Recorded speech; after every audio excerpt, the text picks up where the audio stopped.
Hello friends, and welcome to another episode of Team Jesus Outdoors.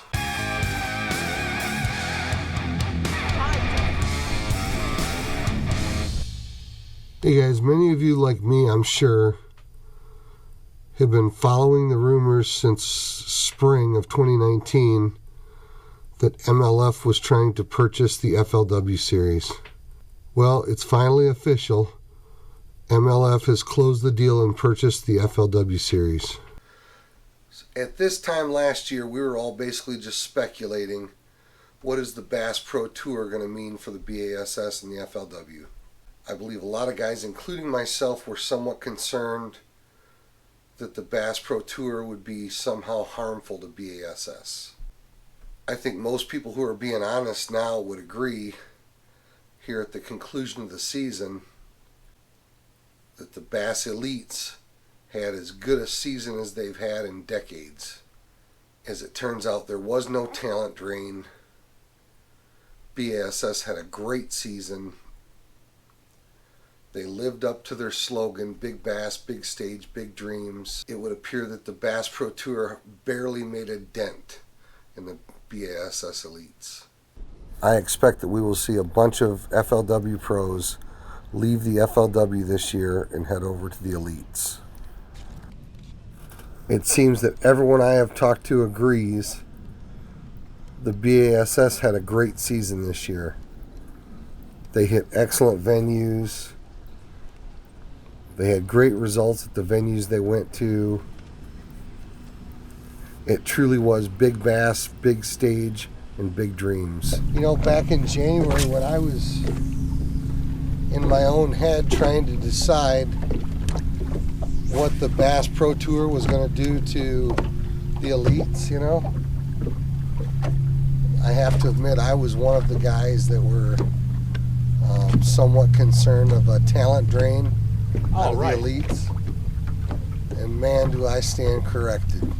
Well, I mean, but the thing is, there's always going to be somebody as good or better that comes up. Yep.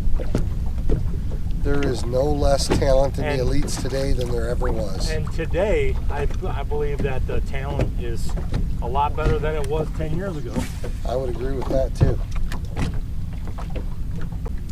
It doesn't matter if it's Elite, FLW, or whatever. Right. You know, we talked about this at the end of a couple of other events, but you know, the weights that are coming in this event, they're as good a weights as you'll ever see on this body of water, you know? Oh, right. How's the ride back in? It was actually pretty calm today. Wasn't that bad? I took my time. It looked like it was building on the way up. Yeah. But it's supposed to get bad this afternoon, I think. Yeah. But hey, anytime you fish out here and you don't get beat up too bad, it's a good day. Oh, did you get them? At 23. Nice. Yeah. Nice. And that's what this season was about. It was, you know, Big Bass, Big Stage, Big Dreams. And this was a big dream I've been living and I wanted to do. And just really enjoyed it. And it's just one cast at a time. You brought the Big Bass across the big stage. And I can't wait to see you in the biggest stage in bass fishing to accomplish the big dream of being a Bassmaster Classic qualifier. I believe that we can rest assured that the Bassmaster Classic will be unharmed.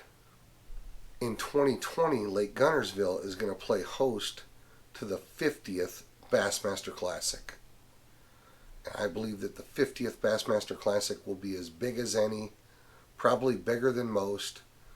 I think it'll be just as well attended as the classics in the past. And I think the Bassmaster Classic will continue to be the granddaddy of all bass tournaments. A three-time FLW Tour Angler of the Year from Texas, Clark Wendland. What a tournament he's had here this week. Started today with 42 pounds and 12 ounces. 5 fish to add to that here today. Needs 23.5 to take the lead. 23 pounds, 14 ounces. 23.14. And with 66 pounds, 10 ounces, Clark Wendland is your brand new leader. Hey, but now we have to speculate, what does this mean for 2020 and beyond? I believe that MLF's acquisition of FLW will be good for Major League Fishing. I think it provides them a feeder circuit. It provides them with a step-down series so that guys that aren't staying in the top 50 can maybe move back and forth from the Bass Pro Tour to the FLW circuit. So I see it as probably a good thing for the Bass Pro Tour and MLF. However, I don't think it's great news for the FLW, and I think we'll likely see some of the FLW pros jump over to the B.A.S.S side. We saw in 2019 a number of FLW pros took advantage of the open spots in the elites and moved over to the elites. And for several of those guys it was a good move, particularly Scott Canterbury, who walked away with Angler of the Year. But I think in 2020 we're going to see even more guys move over from FLW to the elites.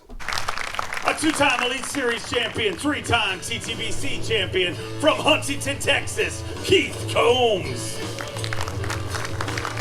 From Fayetteville, Tennessee, the goal is always the same, to stomp a mud hole in them, Brandon Lester. A two-time Classic qualifier from Palatka, Florida, Cliff Prince. All the way from Newcomers Town, Ohio, Hunter Shryock. The 2018 Bassmaster Elite Series Rookie of the Year, Jake Whitaker. At 37 pounds and 4 ounces, came into this event in 43rd for Toyota Bassmaster Angler of the Year points. 5 fish here today. 18 pounds of 14 ounces. Moves into 40th place in Toyota Bassmaster Angler of the Year points with 56 pounds and 2 ounces. Let's hear it for the 2018 Bassmaster Elite Series Rookie of the Year. You know, I had some high tournaments and I had some low tournaments, but, you know, it is what it is. Either way, I'm blessed. I'm a born again child of God, and whatever He's got planned for me is what it'll be, and I'm okay with that. So here, all the way from Paducah, Kentucky, give me a little love for Mark Menendez. Mark Menendez, a 3-time Bassmaster winner, and as of this, officially a 6-time Classic qualifier. Came into this event in 24th and Toyota Bassmaster Angler of the Year points. 5 fish here today. 1910 moves him up to 22nd place in Toyota Bassmaster Angler of the Year points. Digging deep in that Berkeley weighing bag. Let's hear it for Skeeter Yamaha Pro Mark Menendez. Season. It sure is. We began this season not knowing whether the left hand was going to do this or the right hand was going to do that. And we all came together, Dave, management at Bass, Dave Mercer, Mark Zona, the JM guys, and particularly all the fishermen back here. This has been the most pleasurable year of my career. That says a lot, because my first year was a long time ago. Lots of great guys back here. And the question that was asked of me, Dave, at the St. John's tournament, our first tournament of the year, I had a run there with Clun. Clun and I were fighting to win the tournament. And then the reporters wanted to ask me, what about the name recognition? Bass doesn't have the name recognition. And I said, guys, come to me after the fourth tournament of the year. You'll have all the name recognition that you need on these young guys. This is the greatest bunch of fishermen in the world right here, the greatest bunch of people to call friends. And I'm thrilled to wear the Bass Shield. Former FLW Tour champion, a Skeeter Yamaha Pro from Alabama. Get loud for Scott Canterbury! Scott Canterbury came into this event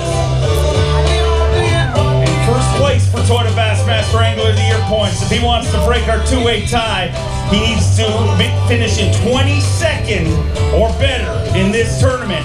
Had 39 pounds and 8 ounces. Needs to get into 22nd place or better.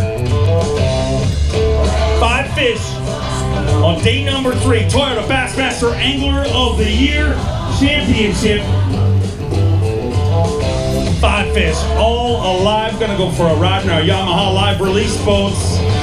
What a way to finish off the season. Scott Canterbury came in here controlling his own destiny. 5 fish here today, 19 pounds, 12 ounces. He moves into 14th place, and he's your Angler of the Year.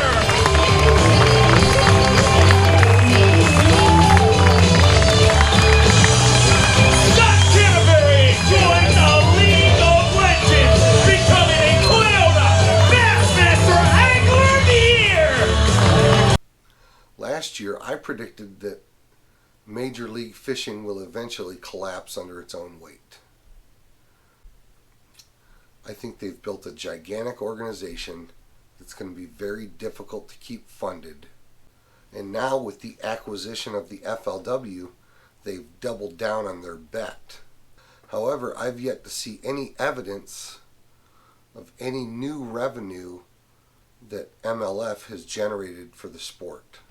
I still believe there's a good chance that the MLF will collapse under its own weight sometime within the decade.